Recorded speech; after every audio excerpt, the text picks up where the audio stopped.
Please welcome back to the program Congressman-elect Mike Garcia. Hey, Larry, how you doing? Thanks for having me. Mike, do we give you love here or what? Do we roll out the love? Do we roll out the love for Mike Garcia and the Larry Elder Show or what? It's beautiful. Thank you, Larry. Congratulations. You're too much. You're too gracious. Thank you. Congratulations. Thank you, sir. Tell us how you pulled it off. This is the first time a seat has flipped from Democrat to Republican in this state since, what, 1998? That's right, yeah. Wow. 22 years in the making, and had I known that stat, maybe I wouldn't have done this in the first place. But I was going to, Mike, no kidding. I was going to ask you about that. Were you aware of that before you got into the race, that it hadn't been done? No, absolutely not. It's kind of. I guess nobody wanted to tell you. That's right. That's that strange look you gave me back in April of last year. Huh? Mike, this hasn't done since 1998. Yeah, I know. Really? That's right. So, yeah. As you mentioned, I'm sorry, you mentioned the district is a third Democrat, a third Republican, a third Independent. But I've read that there are slightly more registered Democrats and registered Republicans in your district.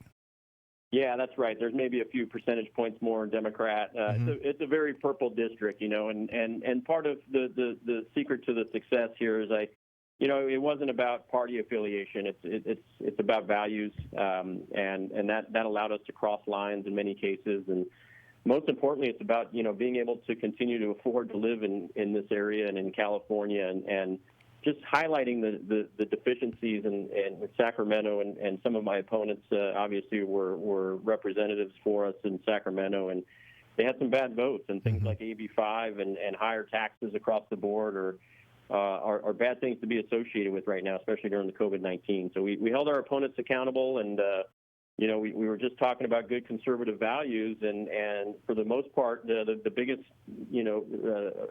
ingredient for the win was just working harder than the rest of the folks. And I had a fantastic team. We had roughly 500 volunteers on the ground.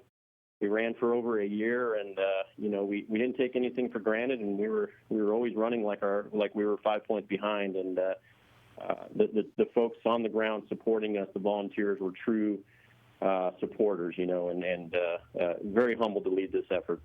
My guest is Mike Garcia. He's Congressman-elect for the Congressional District 25 here in California. Mike, how did the coronavirus pandemic and the shutdown affect the race?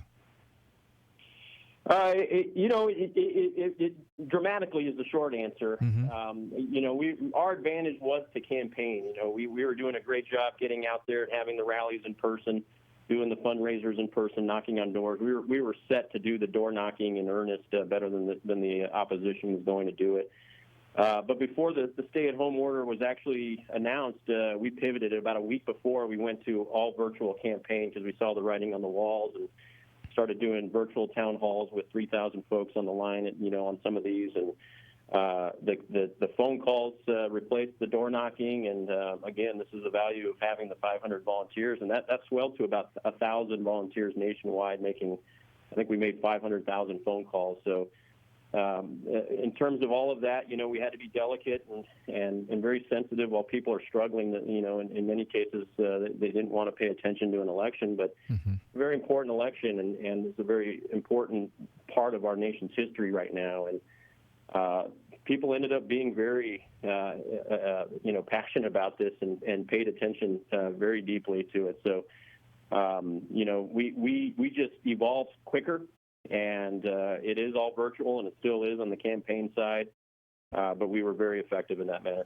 Mike Garcia, do you think that the governor's order to shut things down made people more likely to vote for someone like you, or less likely to vote for someone like you? I know people are suffering. This is a political question. Yeah. We're concerned about people's health and people dying. But just from a strictly political point of view, did the response by Governor Gavin Newsom actually hurt your opponent or help your opponent? I think it was detrimental to my opponent. It really forced a conversation about how much government rules our lives, and how much, while they start off protecting us, they actually start infringing on us in many ways. And that was a conversation, frankly, that I was better prepared for than my opponent. So, and we're seeing it, especially here in California, right? The regulations, the taxes, these bills like AB5 that kills independent contractors and small businesses. My opponent had her fingerprints all over those things, and those were already putting small businesses and folks out of business before COVID-19. And when you compound it all, and you force people to stay home and watch these small businesses just atrophy and eventually fall out of business while people are losing their jobs, that's a very difficult situation.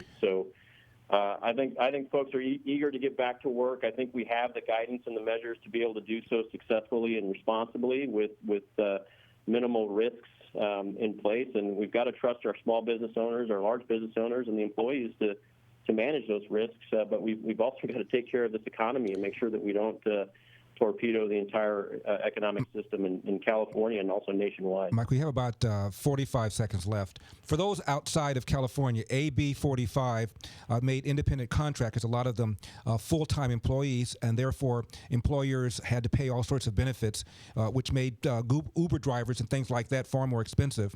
And that's what Mike Garcia is talking about. Mike, real quickly, because of your victory, because of the impact the coronavirus had on the mentality of voters, is there a chance, in your opinion, that the Republicans could regain control of the House? About 15, 20 seconds. I think there's a very good chance of that. This is a renaissance of our party. I think we are the early telltale and the barometer for the nation. This president's more popular than people are giving him credit for. More people are more interested in the economy now and the results, and not necessarily the style. So I do think that favors our party, the Republican Party, and it's about being able to survive. Again, Mike, congratulations on your victory. Well deserved.